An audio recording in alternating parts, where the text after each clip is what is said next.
Kita buka kitab kita dari Lukas 20 ayat 27 sampai ayat 38. Saya akan membacakannya buat kita sekalian, demikian firman Tuhan. Maka datanglah kepada Yesus beberapa orang Saduki yang tidak mengakui adanya kebangkitan.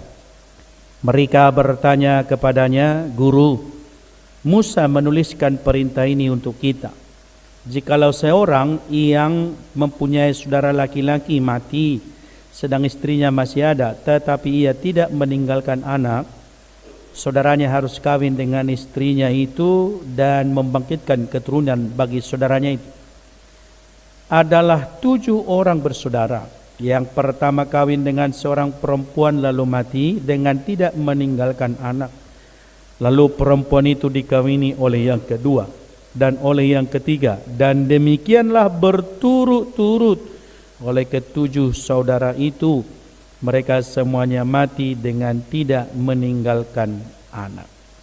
Akhirnya perempuan itu pun mati. Bagaimana sekarang dengan perempuan itu? Siapakah di antara orang-orang itu yang menjadi suaminya pada hari kebangkitan? Sebab ke-7-nya telah beristrikan dia." Jawab Yesus kepada mereka, "Orang-orang dunia ini kawin dan dikawinkan, tetapi mereka yang dianggap layak untuk mendapat bagian dalam dunia yang lain itu dan dalam kebangkitan dari antara orang mati, tidak kawin dan tidak dikawinkan. Sebab mereka tidak dapat mati lagi. Mereka sama seperti malaikat-malaikat dan mereka adalah anak-anak Allah, karena mereka telah dibangkitkan. Tentang bangkitnya orang-orang mati, Musa telah memberitahukannya dalam Nas tentang semak duri, di mana Tuhan disebut Allah Abraham, Allah Ishak, dan Allah Yakub. Ia bukan Allah orang mati, melainkan Allah orang hidup, sebab di hadapan Dia semua orang hidup." Sampai sedemikian jauh pembacaan firman Tuhan untuk kita pada kesempatan ini. Saudara-saudara yang saya kasih di dalam Tuhan kita Yesus Kristus, sebuah pertanyaan awal yang menjadi perenungan penting buat kita dalam pemberitaan firman Tuhan hari ini. Saya mengawali khotbah ini, saudara.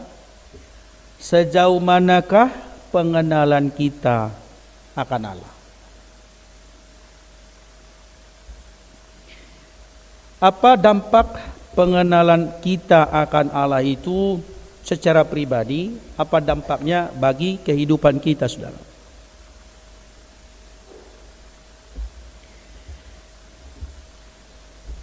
Apakah pengenalan itu memberikan kita sebuah spirit untuk menjadi lebih baik? Ini menjadi pertanyaan yang perlu kita renungkan di awal ini, supaya kemudian kita boleh tahu motivasi hadirnya kita di sini apa. Dan nanti pulangnya kita dari sini, kita mau membawa sesuatu apa dalam hidup kita. Karena kalau ditanya sejauh mana kita mengenal Tuhan, bagaimana pengenalan itu memberikan berdampak buat kita secara pribadi, dan apakah pengenalan itu memberi kita spirit untuk menjadi lebih baik, saudara. Saya mau tanya yang selanjutnya, saudara. Apakah pengenalan itu memberikan kita sebuah pengharapan di masa depan? Mungkin banyak yang jawab, iya pasti. Tetapi semua juga perlu merenungkannya ulang. Melihat pada realita di tengah-tengah banyaknya tantangan, di tengah-tengah banyaknya masalah, pergumulan, bahkan tidak sedikit ancaman yang kita hadapi, saudara. Apakah Tuhan yang kita imani itu memberikan kita keyakinan dan keberanian bahwa melihat besok hidup keadaan akan lebih baik?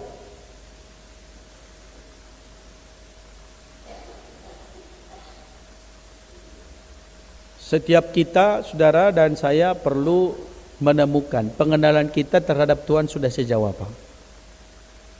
Setiap kita dalam relasi, dalam hubungan kita dengan Allah harus menjawab sebuah keadaan ini, bagaimana pengenalan itu?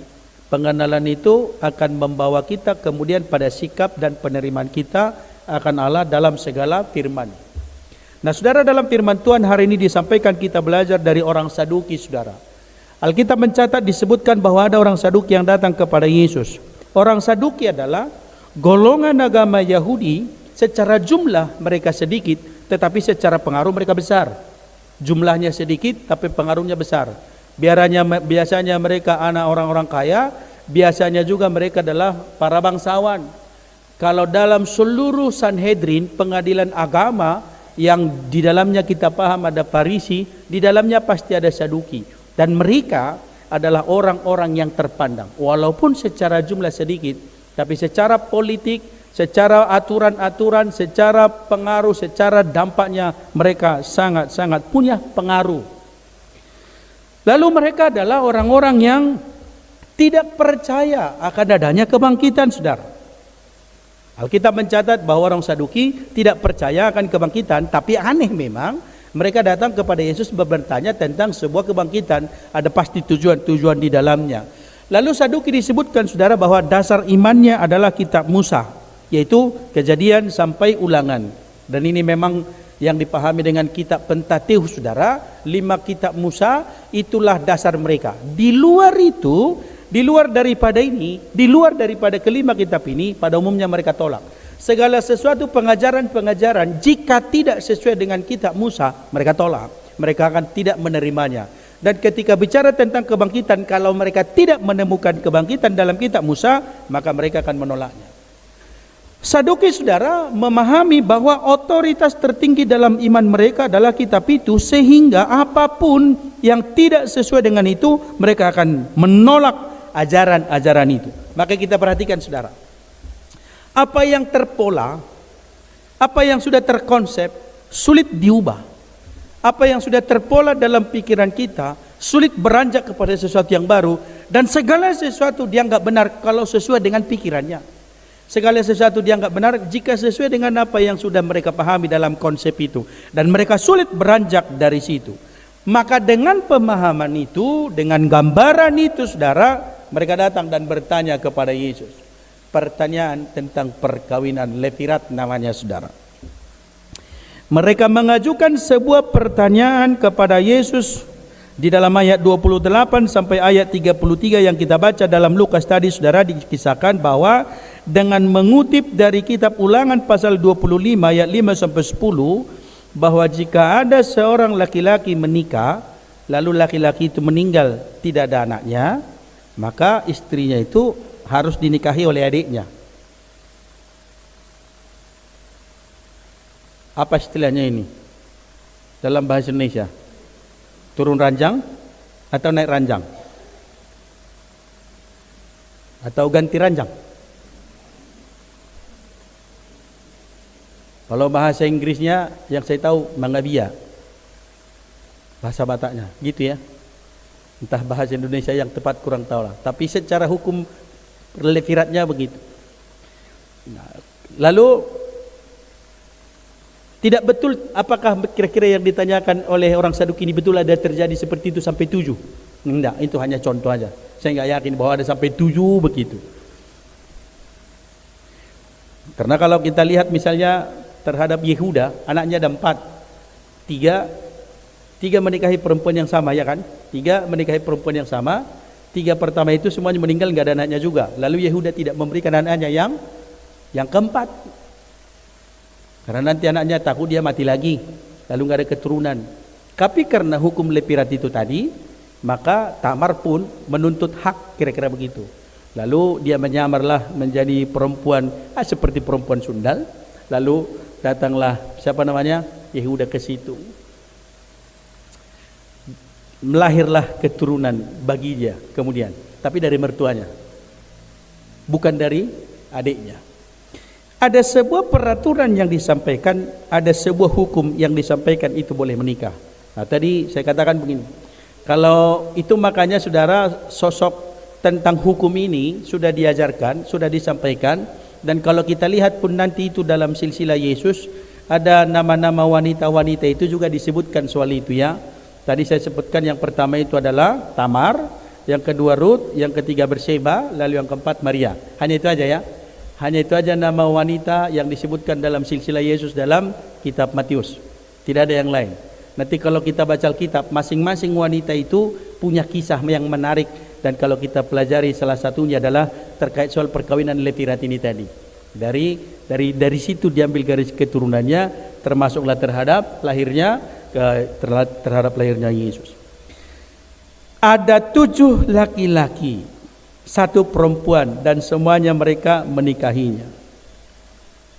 Apa kira-kira tujuannya, saudara? Kalau kita perhatikan sesungguhnya bahwa tujuan daripada hukum ini disampaikan adalah supaya mereka boleh menjaga, melestarikan keturunan, yaitu pewaris dari sebuah keluarga atas apa yang sudah mereka miliki, atas apa yang sudah mereka diperjuangkan oleh orang tua. Dengan asumsi dan sebuah gambaran pada waktu itu, saudara, bahwa kalau tidak ada nanti anaknya laki-laki, tidak ada pewarisnya, tidak ada yang meneruskan keturunan, tidak ada yang meneruskan generasi, maka tidak ada juga nanti yang mengklaim hak atas apa yang sudah dikerjakan oleh orang tuanya. Maka membangkitkan pewaris bagi mereka seolah-olah mewajibkan adiknya menikahi kakak iparnya. Kalau tidak ada anaknya juga, kalau misalnya meninggal, adiknya lagi menikahi kakak iparnya. Sampai 7 kali. Itu kasusnya yang disampaikan. Apa jawaban Yesus terhadap pertanyaan itu? Yesus berkata kepada mereka bahwa perkawinan itu urusan duniawi, bukan urusan surga. Maka semua orang yang punya istri sekarang, jangankan 7, 1 aja. Nanti kalau sudah di dalam kekekalan, dia bukan istrimu, dia bukan milikmu. Kepemilikan adalah soal kita. Soal surga, semua orang milik Tuhan. Tidak ada yang boleh mengklaim bahwa ini miliknya.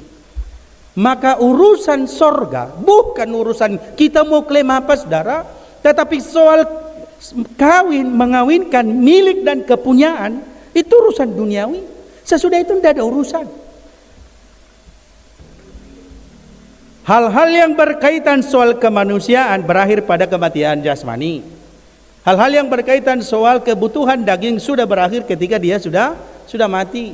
Tidak ada lagi keinginan menikah ketika sudah sampai kepada kematian. Lalu yang kedua, saudara, kalau orang-orang yang diberi kehidupan,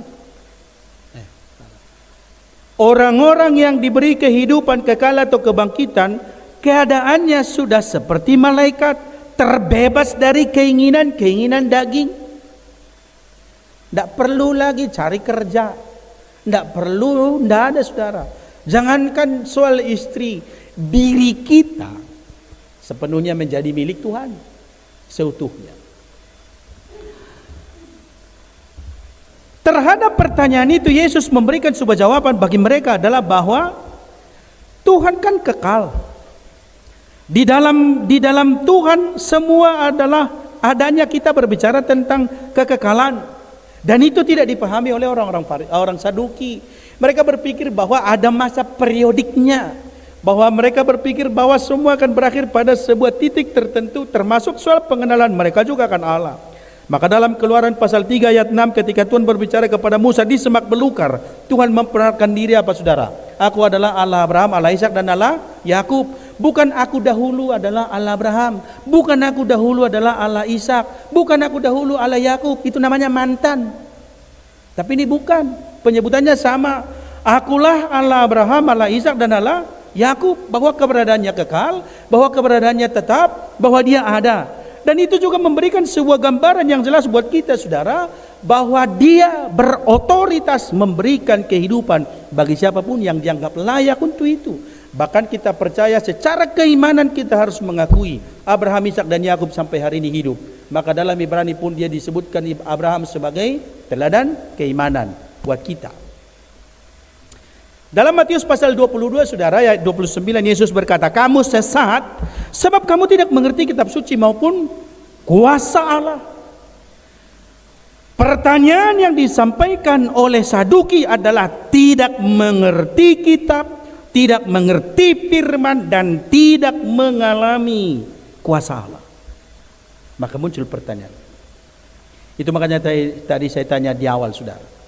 Sejauh mana saudara mengenal Tuhan, itu menentukan sikap, pola, dan cara hidup kita. Itu menentukan soal banyak hal, atau mungkin keseluruhan hidup kita, saudara. Bahwa orang-orang Saduki tidak mengerti kitab suci, sehingga pikiran mereka disesatkan oleh ketidakpengertian mereka. Maka disebutkan apa, saudara? Supaya kita bisa mengerti firman, maka alami dulu. Mengerti firman harus kita hidup dalam sebuah pengalaman. Untuk dapat mengerti firman Allah, mengalami kuasanya. Untuk dapat mengalami kuasa Allah, berarti harus hidup dalam persekutuan dengan Allah. Jikalau saudara tidak hidup dalam persekutuan dengan Allah, kita tidak mengalami kuasa Allah dan kita tidak mengerti firman. Maka pertanyaan kemudian, saudara, sejauh mana sampai hari ini kita membangun kualitas relasi dengan Tuhan?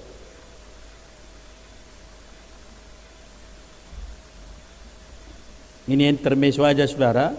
Saya khawatir kita dalam hubungan dengan Allah itu ibarat makan tebu. Awalnya aja manis, lama-lama tidak ada rasa. Seberapa banyak kemudian kita bersikap juga sama, datang kepada Allah dengan segala kegigihan. Kalau ada persoalan, kalau ada pergumulan, kalau ada maunya, sesudah itu, sejauh mana saudara punya kualitas relasi hubungan menentukan sejauh mana kita mengalami, memahami dan memaknai firman itu. Kurenungkan firman-Mu siang dan malam. Lalu bagaimana kemudian kualitas perenungan kita akan firman? Kualitas perenungan nyata dalam kualitas tindakan, nyata dalam kualitas relasi, dan kita boleh paham dan mengerti firman. Kalau tidak, maka firman Tuhan hanyalah sebagai ilmu sejarah. Firman Tuhan adalah sebagai ilmu yang mewakili banyak hal. Karena memang harus kita akui, saudara, bahwa Alkitab mencakup keseluruhan ilmu. Ilmu kedokteran juga ada, ilmu antariksa juga ada, ilmu sejarah pasti, ilmu filsafat juga pasti, dan ilmu apa lagi? Banyak di situ.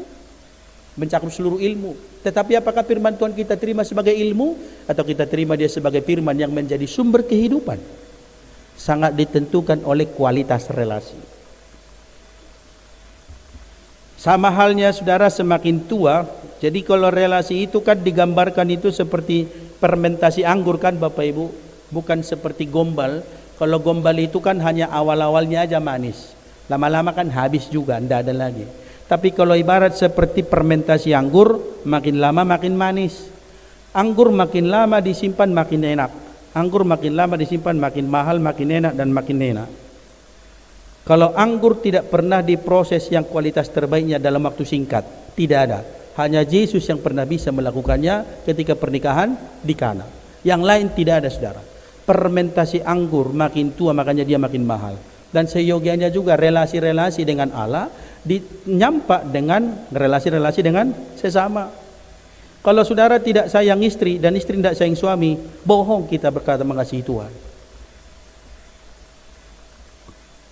Kalau suaminya tidak dipedulikan, lalu kita hanya cinta kepada Tuhan, tidak betul itu. Sementara harus kita lihat dalam sebuah fakta dan realitanya apa, saudara? Hukum Taurat ada 10. 4 membangun relasi dengan Tuhan, 6 membangun relasi dengan sesama. Hanya sampai titik keempat hubungannya dengan Tuhan. Titik kelima sampai titik ke-10 hubungannya dengan sesama. Lalu ketika berbicara soal relasi itu kemudian diawali dengan sebuah relasi terhadap orang tua. Hormatilah ayahmu dan ibumu. Lalu anak-anak mau dengan alasan mau melayani, tapi engkau tidak menghargai orang tuamu. Tidak betul, sudah.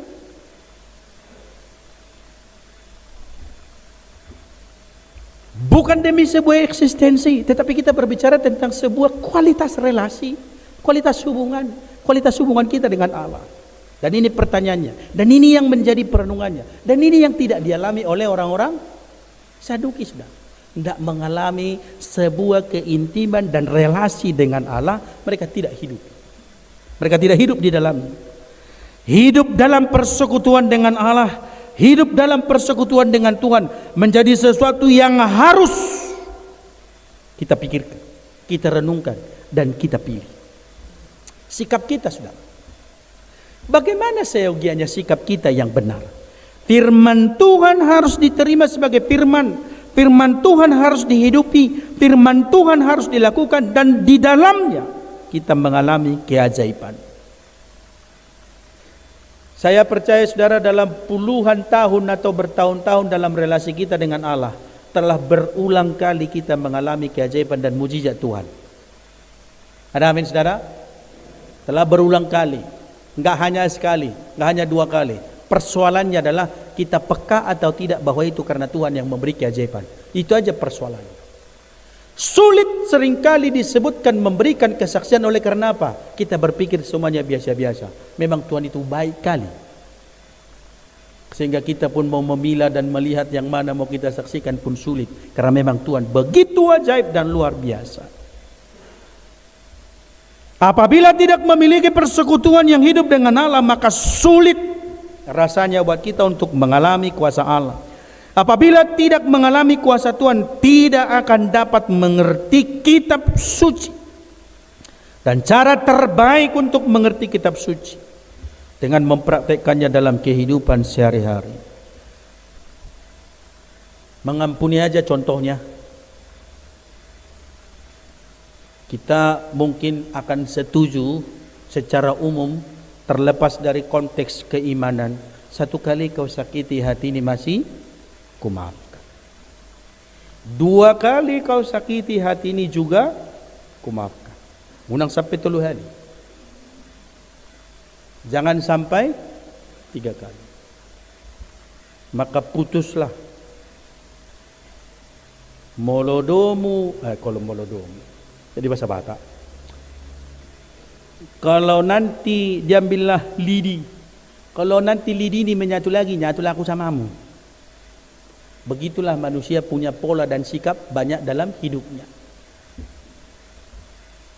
Tetapi bagaimana kemudian kita bisa mengalaminya? Alkitab berkata, kalau mau mengampuni, ampunilah sampai berapa kali? Tidak terbatas. 70 kali 7 kali. Karena diakhiri dengan kali. Entah kali berapa, tidak tahu kita. Maka tidak usah hitung. Karena kalau secara jujur itulah yang Tuhan praktekkan buat kita. Berapa kali kita berdosa? Berapa kali kita melakukan dosa? Dan Tuhan terus ampuni sampai hari ini. Sampai hari ini. Sampai detik ini. Jangan-jangan mau ke gereja tadi Bapak Ibu berdosa dulu di rumah. Ada yang malas-malas, atau ada anaknya yang susah diatur, atau jangan-jangan bapak-bapak tadinya nggak pengen ke gereja, lalu istrinya ngomel sedikit lah. Atau ibunya nyuci dulu, ini dulu, kan biasanya ibu-ibu gitu. Disempat-sempatkan. Padahal kita udah pengen cepat-cepat. Dalam mobil diam-diaman tadi kurasa, sebagian tapi. Kalau yang diam-diam ini pernah mengalaminya. Saya juga pernah mengalaminya. Bahwa kebaktian pun seringkali muncul dulu dosa. Tapi ternyata Tuhan ampuni kita. Bagaimana kita bisa memahami firman? Praktekkan dan lakukan. Sakit sudah pasti. Pasti. Tetapi supaya bisa mengalaminya, praktekkan. Itulah disebut kurenungkan firman-Mu siang dan malam. Kurenungkan firman-Mu siang dan malam. Nah, kalau kita sudah pahami secara dasar saudara, maka dengan memahami dasar firman Tuhan ini, kita boleh lihat kemudian kepada sebuah makna apa yang disampaikan. Sesungguhnya pertanyaan dan jawaban Yesus itu juga tidak dipahami oleh orang-orang Saduki. Maka apa pemaknaan soal kebangkitan yang sesungguhnya yang mau kita lihat dari firman Tuhan pada hari ini saudara?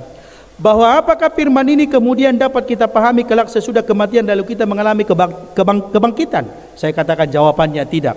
Lalu kita dapat memahami kebangkitan apabila kita mengalaminya. Dan kebangkitan kita bukan nanti. Kebangkitan sudah kita alami hari ini.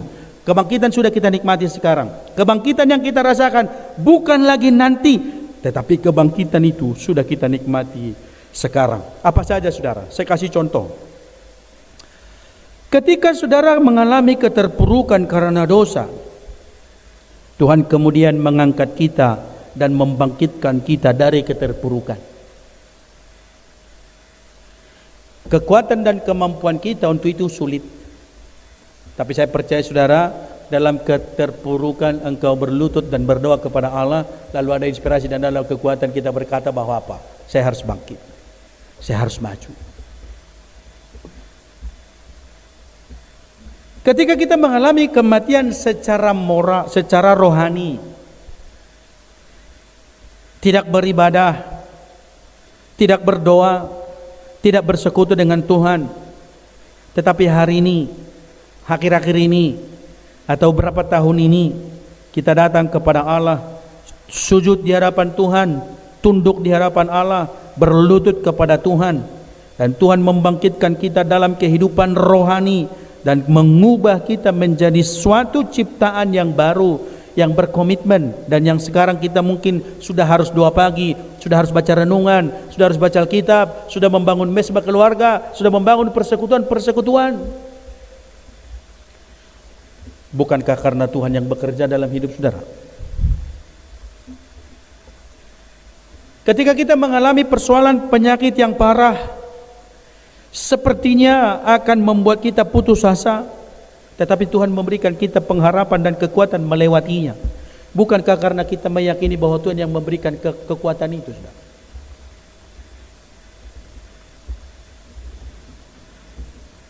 Dalam perjalanan hidup mungkin saja kita sudah mengalami berbagai kegagalan, kekecewaan, dan merasa tidak berharga, dan berbagai persoalan-persoalan besar lainnya.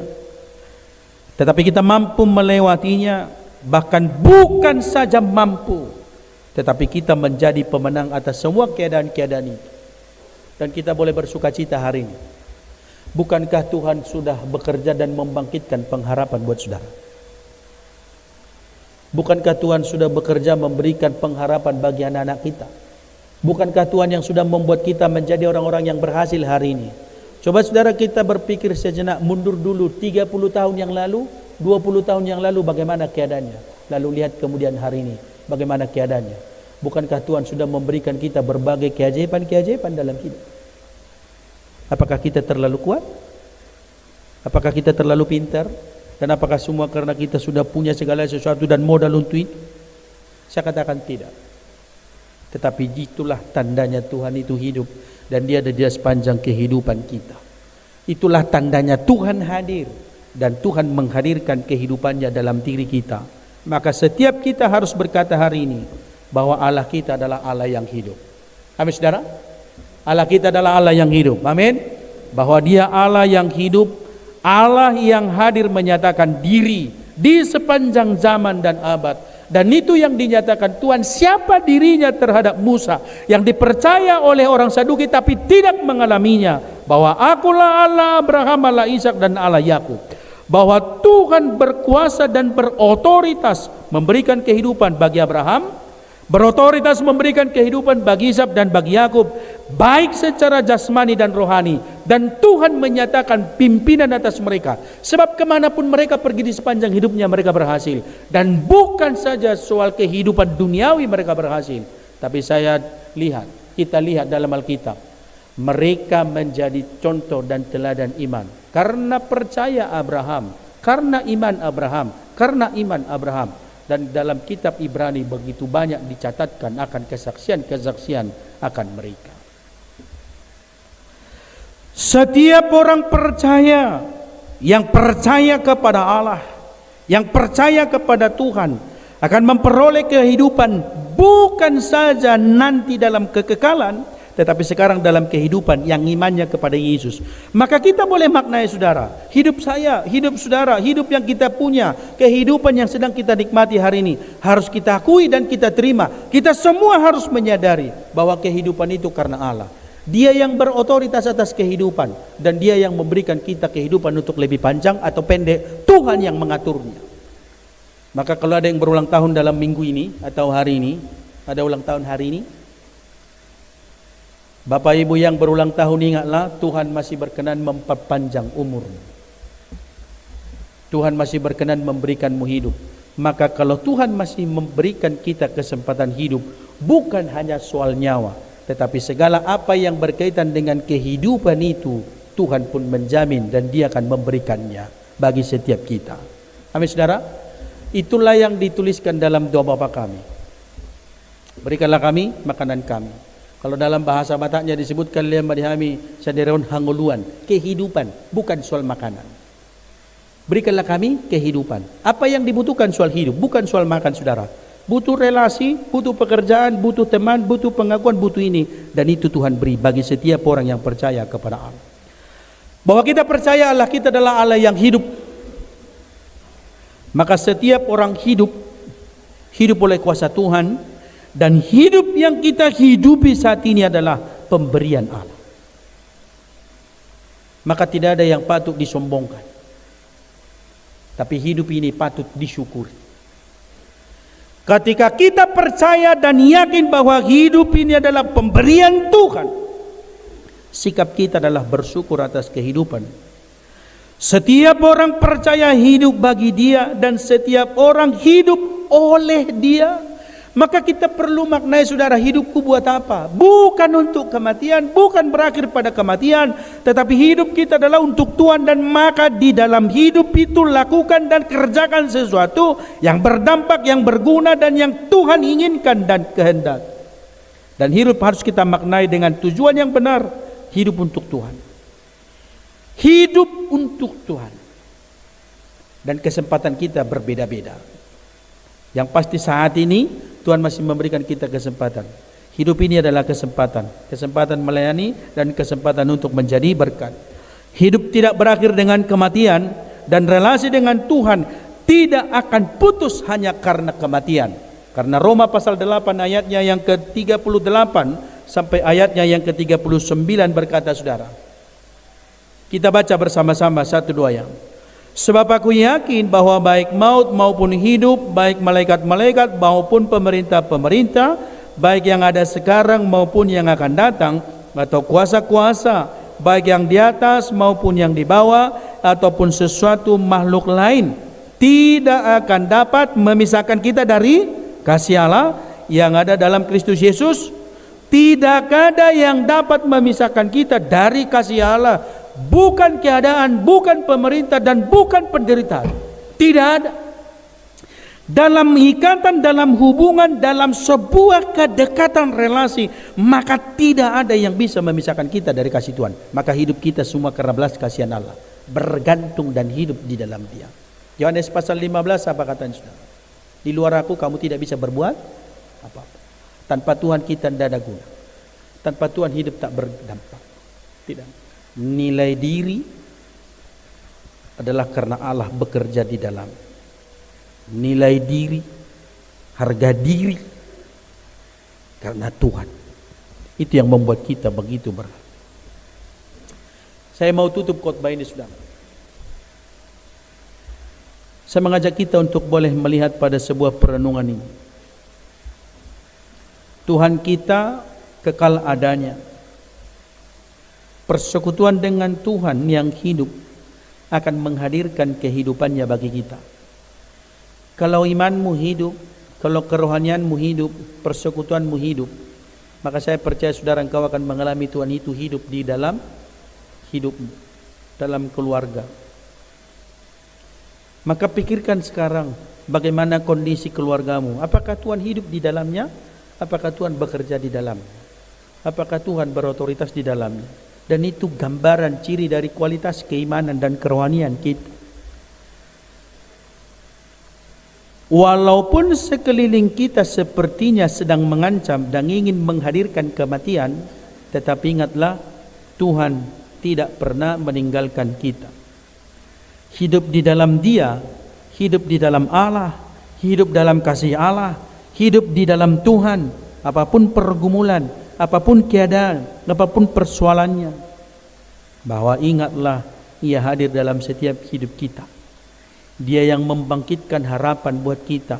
Dia yang memberikan kita solusi. Dia yang memberikan kita seluruh kehidupan bagaimanapun keadaannya. Bahwa firman bukan hanya ilmu, tetapi dia adalah kehidupan buat kita. Hidup di dalamnya, hidup dalam firman, dan itulah kehidupan yang sesungguhnya. Amin.